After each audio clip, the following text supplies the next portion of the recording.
Hi, I'm Carolyn Lovewell. And I'm Laila Matthews. And oh my gosh, here we are on the Sleepover podcast. It's been a while, Laila. I know, it has been a while. It's just great to be back. We're back. A lot has happened. Donald Trump just won the U.S. election. We'll probably try not to talk a whole lot about that. It's a charged subject, but I guess I just want to acknowledge feelings. People have feelings. People have feelings. About that. And whatever your feelings are, they can be aided with magic. They can be aided with magic. Magic, indeed, is the source of our real power because it is the, conscious, involuntary alteration of our conscious perspective on reality that then births material fruit into our reality. It's the hermeneutic choice. I feel like this is a topic we've talked about before, but bears talking about again, that the fundamental power that we have as human beings, which we've been lied to about incessantly. Absolutely. And which, media persuades us to give up our hermeneutic power and to allow, others' interpretations. Through their own hermeneutic mastery. Yeah. Other naughty magicians who do not necessarily have our well-being in mind, for their own purposes, cast spells interpreting reality and interpreting us in specific ways, which are usually, and when we take that in a sort of unconscious fashion, which many of us do, especially when we're young, that creates magical results in our lives because that creates, limiting beliefs. We're not even aware of the limitations that we agree to. And it creates confines for how we experience ourselves and how we experience the world. So the journey of magic that we're on, the journey as magicians that we're on, is in reclaiming our power to decide what we ourselves mean and decide what the happenings in the world mean.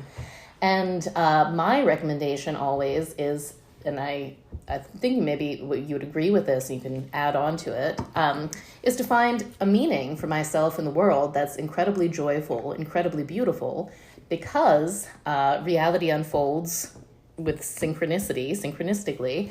So whatever meaning I'm holding, I will see that holographically reflected all around me. So if I'm experiencing myself as a beautiful, joyful creature, and the essential fundamental interpretation I'm willing to give to the world is one of, this is an experience of love, this is a great artistic experience. Anyways, that will be reflected. But if my decision about myself and about the world is, this sucks, it's boring, it's a prison, I'm powerless, then that will be reflected. So obviously that's really, taking it to its simplest level. There's a lot to be done to help us exercise that hermeneutic authority, but yeah. I mean, I'm reading a wonderful book right now called The Structure of Magic, about how, our ability to navigate life. Who's the author? The Grinder and Bandler. Oh, that's the what NLP I thought. Guys. It's the NLP book. Okay. The structure of magic comes down to the way that we represent the world to ourselves. Like, fundamentally, we are never, ever, ever interacting with reality. We are only ever interacting with our mental representations of reality. And so just like Carolyn said, when our representations are that, like, I'm stuck, I'm powerless, I'm in trouble, this is bad, I'm stupid, I'll never get out of this, whatever flavor of imprisonment, that fundamental framework limits your ability to make choices that affirm everything's going to be okay, I am free, we're all fine, things are unfolding for the benefit of us all. And magic is fundamentally about taking the enormous power into our own hands to change with our own conscious volitional choice our representation of what is happening. Mm-hmm. And then there's something that we've encountered over the years as people who teach magic professionally is there's lots of folks who are very interested in magic, who feel a calling towards it, fascination with it, who also feel an inner conflict about, is it okay for me to make something happen with magic, or am I like violating the laws of the universe or committing some great sin by doing that? Right, right, whether it's what right have I to have a better life than other people, or will the choices that I make for myself have negative impact on others, or basically, who am I to have such power, I think is the root of the objection. Mm-hmm. Or like, who am I to decide what happens to me? What if I make the wrong choice? Can I be trusted with this power? That's the like fundamental block that even many people who think they're all in on magic can yet retain in their psyche. Well, I think that's how people end up being armchair magicians. That's how people Right. end up just buying book upon book, course upon course, and like never actually doing a ritual or casting a spell. Right. Indeed. Yes. And and it's a fundamental mistrust of yourself with the creative power, which is unfortunate because creative power and free will are actually our fundamental birthrights as conscious beings. That's something that's a tangent that I'm like way on right now, because of the wonderful book Irreducible that I'm reading, that conscious choice, free will choice, and creativity are fundamental to our beings. And it's actually a huge tragedy to have been made afraid of that fundamental quality of our beings.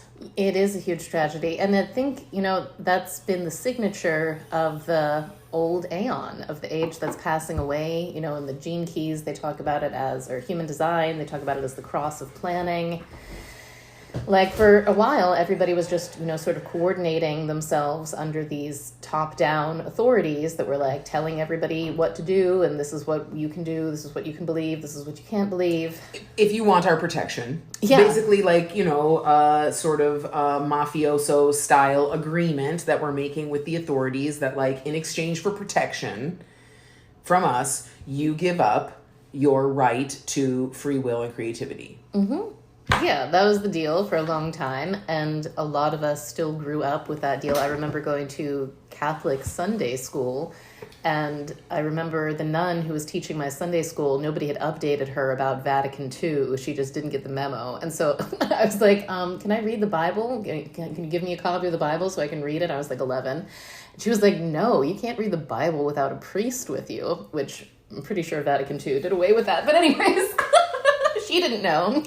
And that's how it had been for thousands of years in the Catholic Church, was you couldn't read a Bible without a priest there with it. Anyways, that sort of vibe. It has different manifestations. You can't be trusted with this knowledge. You cannot be trusted. You can't be trusted to make sense of this. Only the sense that we are willing to make of it is the sense. Mm-hmm. You just have to take our word for it. Yeah, exactly. So... it's important to us that we help people reclaim their willingness to engage with their fundamental right to creativity and free will. It's hugely important to us. I guess I see that as like a primal driver of the Immortal College and our mission to help people be alchemically literate, able to make their own unconscious conscious and liberate that creative energy. Something that I always think about, actually, Laila, the brilliant name of your coaching program, which maybe you'll run again someday, Forbidden Fruit. Yes. I always think of this Edward Edinger book that I read. Edward Edinger was a close pupil of Jung, and he has a book called Ego and Archetype, highly recommend. And in Ego and Archetype, Edward Edinger gets into talking about how the first act of individuation is always some sort of sin, some sort of, going against what your family, your religion, your culture, your school has told you to do. And if you're not able to make that sinful act, if you're not able to break with tradition, with programming, out of a response to your own, particular desire and inspiration that comes from within yourself. So it's not just like random acts of shittiness that he's talking about. He's talking about like, you know, a kid who grows up in a situation where they're expected to be a doctor, but they feel like a great calling to be a poet. A poet, right.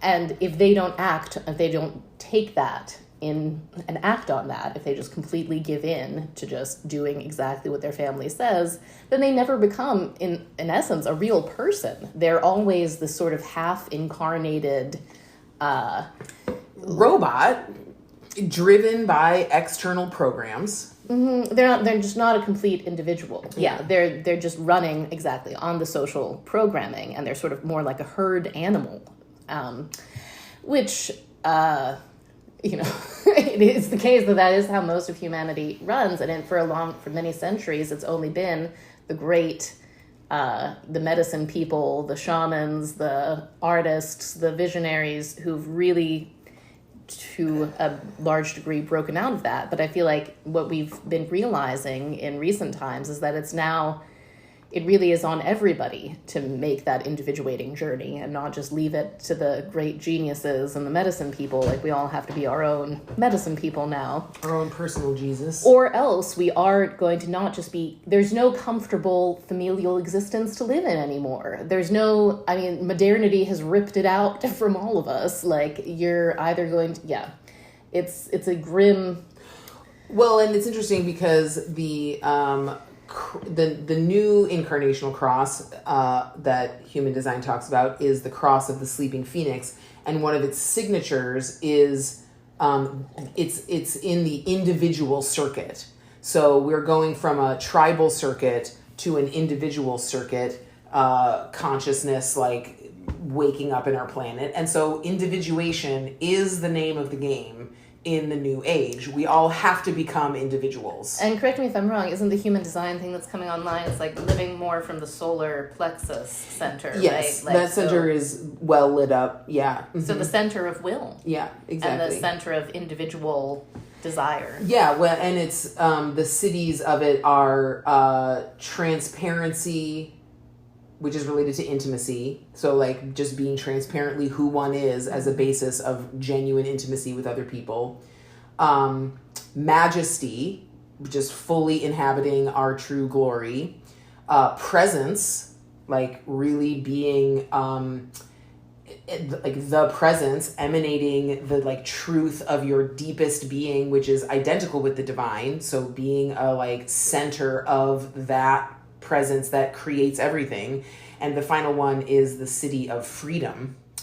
And I think, you know, freedom, majesty, presence, and transparency, I think intimacy is genuine intimacy is, I think, what we're really all wanting, and would be a wonderful world to interact from, or to interact in, to be in. And yeah, I do see that. Yeah, Magick as the path to individuation is going to become more and more important for people to achieve the like urge that we'll all be feeling. It's huge, and I think lots of our listeners have been feeling that already, and I think, you know, they're all spiritually oriented people who are very, you know, loving and care a lot about humanity and the planet and everything. And something I guess I just want to say to them is like, you can eat that forbidden fruit of casting a spell, of doing a ritual, of using magical tools to get exactly what you want. And what happens is that you get a result. And either that result is what you're expecting or it's something that you're not expecting. But either way, a mirror is given to you by magic. And the mirror, you know, I've heard, like, magic is a truth-revealing process. So when you do magic for a specific result and it manifests, you learn something about the relationship between, you know, your will and external reality. And if it doesn't manifest, something else will happen, and it will be clearly in dialogue with your magic.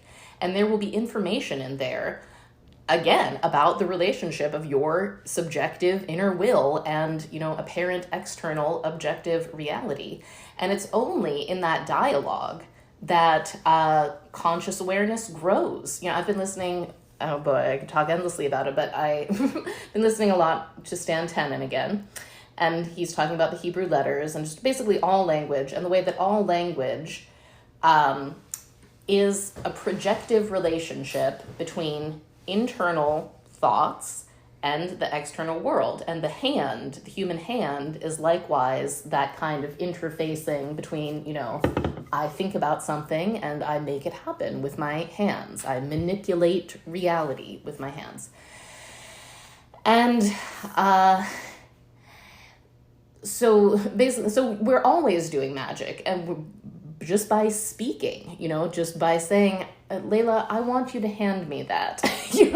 I've created an interface between my subjective desire and an objective event in the world. Well, and to your point, like, the only way that I can know, Carolyn, that you want me to hand this to you is for you to say, Laila, please hand me that. And likewise, the universe cannot know what we want until we declare it and say it. And in many ways, that's like what magic is just making a declaration that, like, I would like that thing. And what other possible way is there for the universe to deliver us our wishes than for us to ask?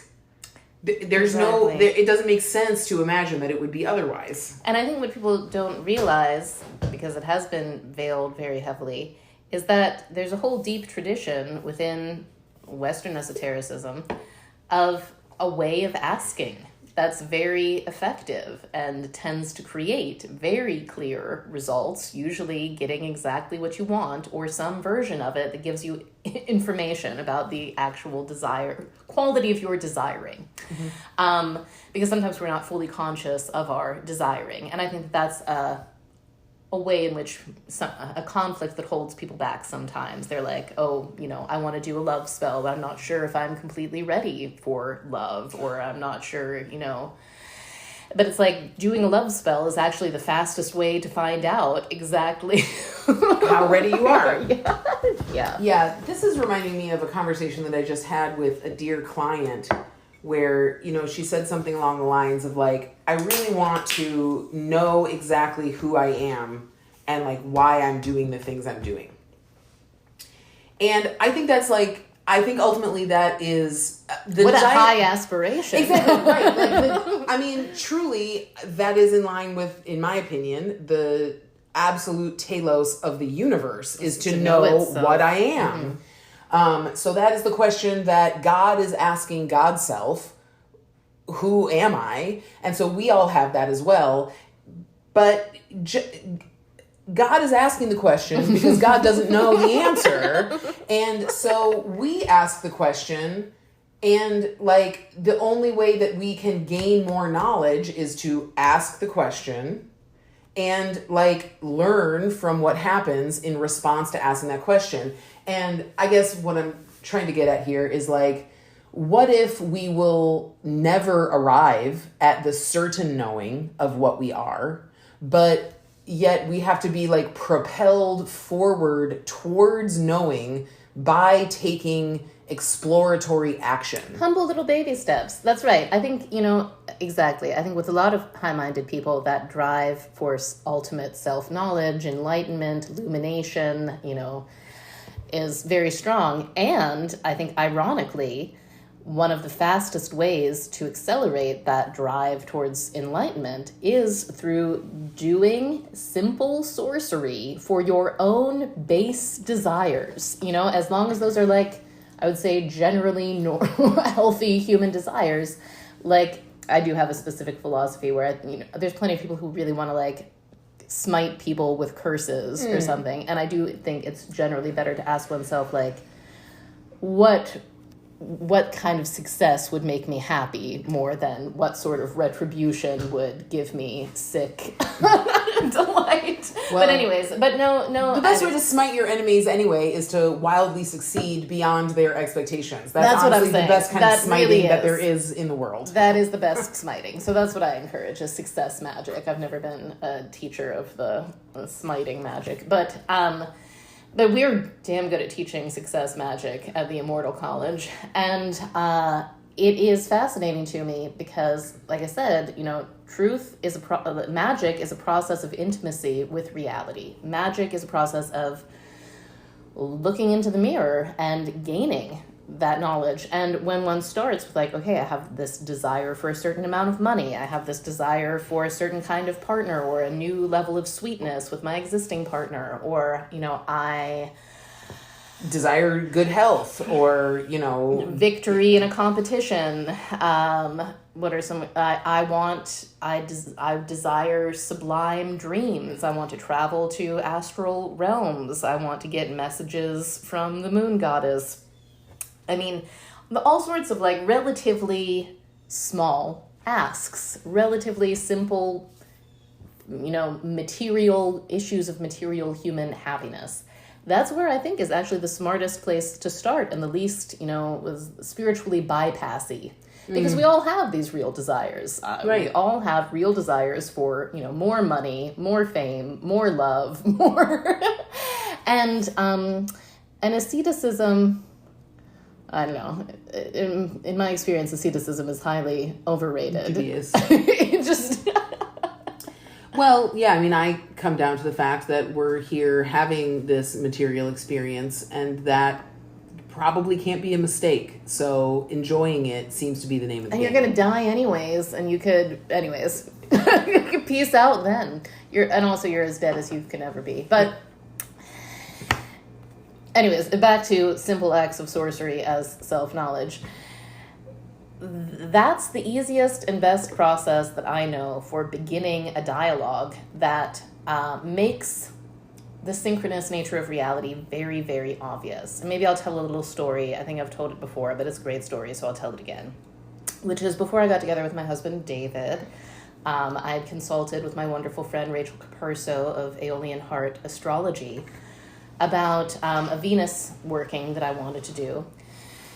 And she was like, I was feeling into it, Carolyn, and I think the kind of love that really reflects what would be great for you is this line from this William Shakespeare sonnet. I think it's Sonnet 16, and it's, love is not love which alters when it alteration finds. And I love Shakespeare, but for some reason that line had never stuck out to me before. But when she said it, I was like, yes, that's it. Just, this permanent love, this like deep, unshakable love. So I made a little Venus talisman. I wrote on it in pink ink, love is not love which alters when it alteration finds. I wrote my list of 20 qualities that I desired in a man. I, covered it in rose oil. I chanted and I invoked Aphrodite on a Friday. I did all of the things. Made this little talisman, carried it around. And long story short, it brought David into my life. And the zinger kicker of it for me was we had a little hand fasting ceremony, a little pre-wedding wedding ceremony about 6 months after we got together around winter solstice time. It was very sweet. And at that party, people were giving us gifts. And the very last person to leave the party was a sweet, dear friend of ours. And she gave us this beautiful 1970s red velvet vintage chocolate box, which had embroidered on it in gold thread, love is not love which alters when it alteration finds. Sweet. And my mind was blown. I'd never seen a chocolate box like that before. It's not like chocolate boxes like that or a dime a dozen. Right. I didn't tell her about the quote, about the Shakespeare. She didn't even know that I like Shakespeare. It was a heart-shaped box that she decided to give to as a present. Anyways, my mind is permanently blown by that. It was a clear dialogue with the universe that was happening. It was like Aphrodite was saying, I heard you, lady. and this is what I gave you. This man. Enjoy.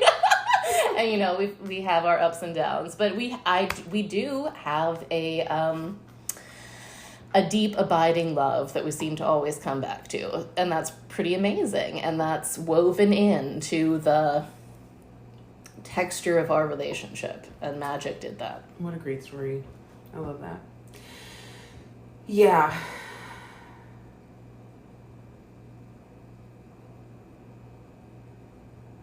Well, the point being that you can never know yourself unless you interact with yourself.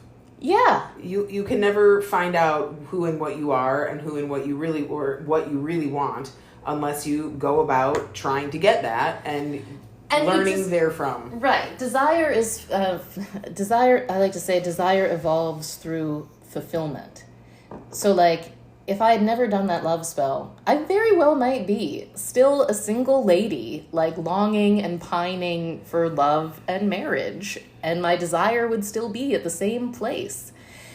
My desire has since evolved. I am very fulfilled. I have more of men and children in my... I feel satiated on man and children. And now my desire, you know, it enjoys my man and my children and goes into, you know, the ethereal realms and things like that. But anyways, it's funny to me. How desire evolves and how my self-knowledge evolved through that and my dialogic relationship with the universe, or, you know, whatever, the great unconscious, the world is. I can't even, it blows my mind that people go through life not having that kind of relationship, not having those kind of, like, gobsmacking dialogue moments where, you know, they never do a spell and have the universe say the spell back to them. Right. What an impoverished existence. Yeah. I'm trying to think of a great example. I mean, I remember doing a sun working, earnestly wishing to, I forget the exact wording, but earnestly wishing to be working with groups of women for their own empowerment. And I had an extremely different notion of what that would be. But when was this? This was in 2017 or something. And I will admit that I completely forgot about that and sort of decided that it wouldn't work, or hadn't worked. But I find myself now, you know, not through intentionally wanting to work with women in the same way that I had when I mean, it's just, this is what I'm trying to say, like, what am I trying to say here? When I cast that spell, I had a very specific idea of what exactly that meant. And then when it didn't manifest in that specific way, I sort of was like, well, that magic didn't really work and, you know, whatever. But I look at my life now, and that is precisely what I do. All day. That's what I do all day long. And there's some guys around, too. There's some guys around, too, and I'm glad. And, like, I guess that's one of the things I'm trying to say is that, like, if the exact thing that I had thought that I was asking for would have come to be, it would have been in some ways impoverished compared to the grander thing that happens now. And yes, many women are involved. Women tend to be more in touch with their witchy, magical nature. So it just so happens that most of the groups that I work with tend to be women. Maybe I should redo the spell and just write it as people. Maybe that would help our demographics. But like, I earnestly charged that spell with, like, my real wish to be doing empowering work with women. And like I say, from my own, like, limited little view of the magic, it didn't really happen. But when I look back on it in the, like, totality of my life, it has absolutely come true. And how am I to know that that's not a direct result of my magic? It in fact is. Must be direct, right? I mean, like, I guess what I'm trying to say is, we don't always get exactly what we think we're casting the spell for, right? Because there's always because our ego does not know everything. That is true, right? And And also, every god is a trickster god, and any god who says they're not a trickster god is the fucking trickster of all. Anyways, lyingest liar. But my little anecdote with that, with the same Venus working I was just talking about, was my list of 20 qualities was, like kind, devoted father, brilliant, magical, but at the top of the list was, taller than 6'2". And my husband is a couple of inches shorter than me. And when I looked at the list and I realized he had every quality except for that one, I was like, okay, Venus, you win, because my ego hates that he's shorter than me, and I see the divine perfection in it. It's actually... Right. Precisely. And, I think this is one of the ways that magic, totally works, and also one of the ways that we block ourselves from even realizing how much magic is working in our lives, because we are sort of attached to knowing prior to it exactly how it will come to be. That we imagine. This is what our ego doesn't like about magic, Carolyn. This is what I think I'm really trying to say. Our ego wants to ask for something very specific, and it thinks that it knows. We do a magic about it. We get something that's basically that. And then through this bizarre denial of our own power, we're like, well, that's not what I asked for exactly. So that can't be it. But yet it is exactly what we asked for, and more, and a little and better. More. Yeah, always and more. It's crazy to me. And so I guess I'm that's one of the flavors of no that we have towards magic, is that our ego will be humiliated in the non-identity between exactly what we have asked for and the amazing thing that we will get. It's embarrassing a little bit. It is always embarrassing. That is, and I guess it is understandable that we resist that, and folks in general resist that, because that has been my general experience with magic, is there is always an element of ego death. Even when I'm getting the thing that I want, there's some element of oh my God, this is humiliating to some constructed idea I have of, who I should be and how I should be. But that's part of the kindness of magic, is that it tears down those previously existing ideas. Yeah. Well, and you know what I think that it gets to is, in the Greek magical papyri, pretty much in every spell involves, killing a bird. There's death in every spell. And I eat chicken quite often, but I'm still terrified by the idea of actually killing a bird for spells. I haven't done it, but I'm not out of any moral high ground, out of simple modernized squeamishness.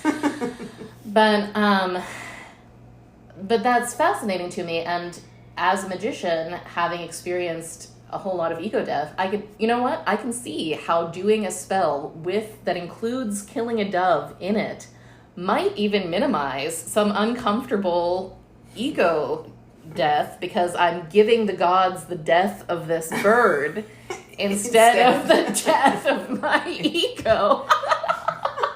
So I can really see how they were, those old sorcerers, they really... But some sacrifice will be required. And I felt that in my own magical practice, that, I have also done Venus workings, I've also done Venus workings, and in order to fulfill my Venusian desires, I had to blow up my whole family and leave a marriage that I was in, and move across the country and upset people and become very weird and go through a lot of strange trials, and then have my wishes fulfilled. So some degree of sacrifice is required. I think this is also another big no that people have to doing magic, because we have a clinging desire to hold on to everything that we have while we want more, and yet some degree of loss is involved in changing the situation that you're in. And in my experience, it's for the way better, but there does seem to be some sacrifices required. Oh yeah, there's changing and rearranging. So I remember one spell that David and I did, which is still in motion, But we did a spell to become billionaires. We were just like in a plutonic mood. We were like, hey, let's do it. So we did this specific spell. We're not billionaires yet, by the way. But very shortly after we did that spell, we had shakeups with, close friends of ours who were basically big hippies who hate money. they just, it's not like we were doing, I don't think we were specifically antagonizing them, but they could feel the vibes, everybody, they could feel they could feel the presence of the ask, the unthinkable ask to be a millionaire had been made. Billionaire. Oh, sorry, billionaire. Excuse me. It even defies my own comprehension of the wish. So grand it is, but the ask had been made, and they could feel the energy of wanting it. Yeah, and our field changed dramatically, and lots of stuff happened. And since that, I do think that if we very well might get to the actual dollars in the bank billions, but in the meantime, I have felt richer than a billionaire on many occasions, like through the Psalms experience, through just stunning experiences that are beyond priceless, deep luxuries of love and beauty flow in. And anyways, magic works. Is what I'm trying to say. Indeed. But there was sacrifice involved. There was change involved. And I think better for all parties. I think those old friends of ours are probably, happier doing their own thing, not being influenced by our nefarious vampirism. So. Yeah. Indeed. But what was I thinking about? Well, so we have this really cool thing coming up. On Sunday, actually. So Here soon. We are on Friday. Is it Friday afternoon? On Sunday at, I believe, 3 p.m. Eastern, I, myself, and my wonderful husband, Rory, who came to me as a result of the Venus Magic. You might learn more about it. We might tell the story more. But that seems to be the culmination of my Venusian wish.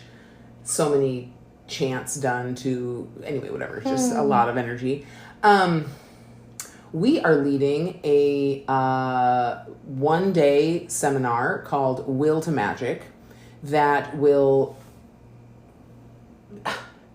I'm so excited about it, Carolyn. It will include a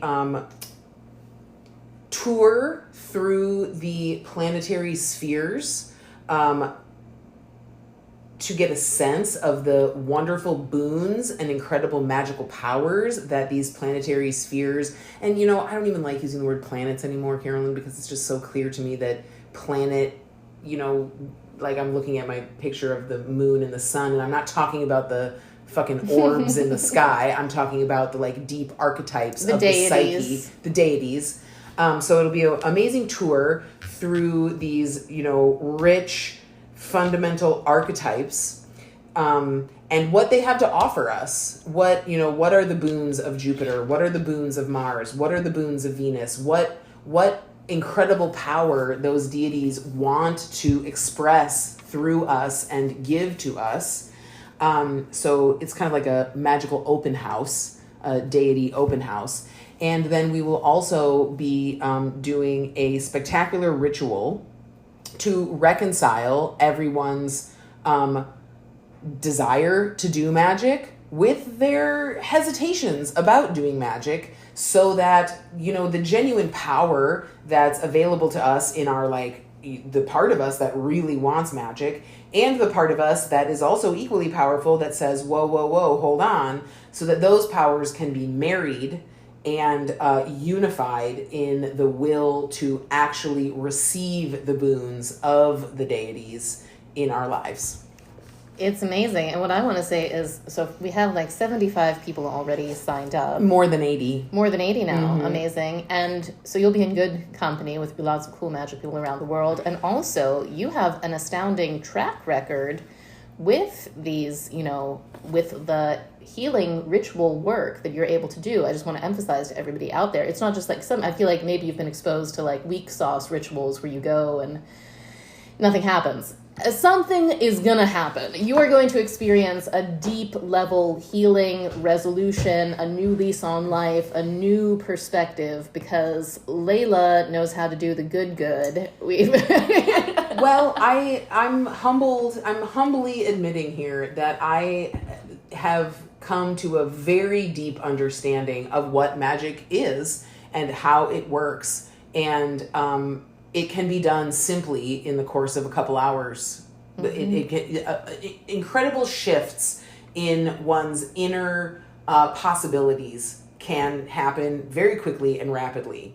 So your whole life, your whole orientation towards your life, your power, your magic, get to be rearranged at this Will to Magic seminar is what we're offering. That's the experience on hand. Yes, and I really encourage anyone who has, been an armchair listener and, wished that they could do magic, has had a titillation towards it, but has sort of found themselves like chickening out at the last minute, or, even doubting that their magic worked or whatever it is. I encourage anyone who's ever had a hesitation, push, pull around the desire to step into your identity as a magician to, sign up. Because we created this specifically for all those folks that we know who are in our audience experiencing this dilemma. It's a very understandable dilemma to have, given lots of religious and cultural anti-magic programming. Disempowering anti-magic programming done by naughty magicians who themselves are benefiting from magic constantly. Exactly. And who have done a magic on you to make you believe that magic can't work and isn't real. Exactly. So, to give yourself the gift of participating in Will to Magic, and let yourself be expertly guided, experience a deep healing, a deep, complete change and rearrangement in your will. A union, a healing in your will. Yeah. How would people sign up if they're just listening to the podcast, Carolyn? Where is the website for the sign up? Oh, great question. It's it can be found by signing up for our mailing list, and great question. We really should get. Yeah, I should know the answer to this right now. Listen to us. Means of manifestation. Because we've been sending it out. Lucy has been sending it out to the email list, but it hasn't been a thing that we've run ads the to. Means of manifestation have to be shared. Let's see here. How do I find it? What's the website? We're discovering it all together. It's it's a really ugly link that I can't verbally share, so I don't know. Maybe we'll put it in the link to this episode. We got to put it in the link to the episode. Yeah. In the description of the episode. If you're already a member of our mailing list, you are getting emails about it, and maybe you don't read all the emails, which is understandable because I'm sure people get a lot, but maybe open one of those and click the link.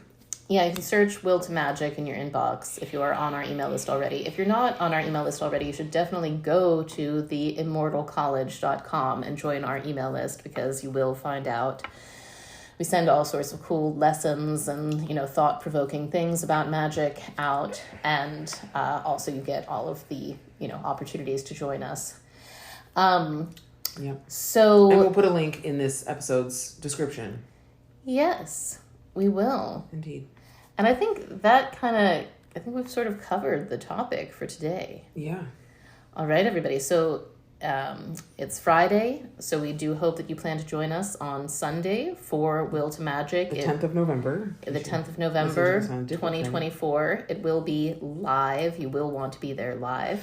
And I will say that the healing meditation that will be shared is worth listening to, even if you can't attend live. So even if you can't make it at 3 on Sunday the 10th, it's worth signing up for, because you will get a replay emailed to you, and you certainly can do it with the guidance of the replay. So, oh yeah, the replay absolutely will work to get you the same result. Yeah, and you can do it multiple times. Even if you come live, you may want to do it on a different topic. Anyway, it's the value of the ritual that you will undergo is enduring and repeatable and wonderful.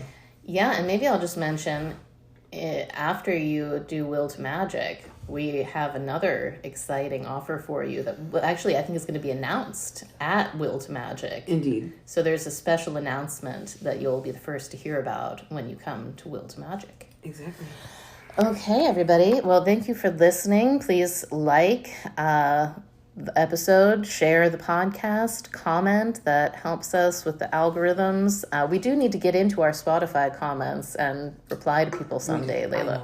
Sorry, we have little children. It slows down a lot of stuff. It does. But anyways, everybody, thank you for listening. You are the coolest and best kind of people. And have a wonderful rest of your lifetime. Okay, talk soon. Bye-bye.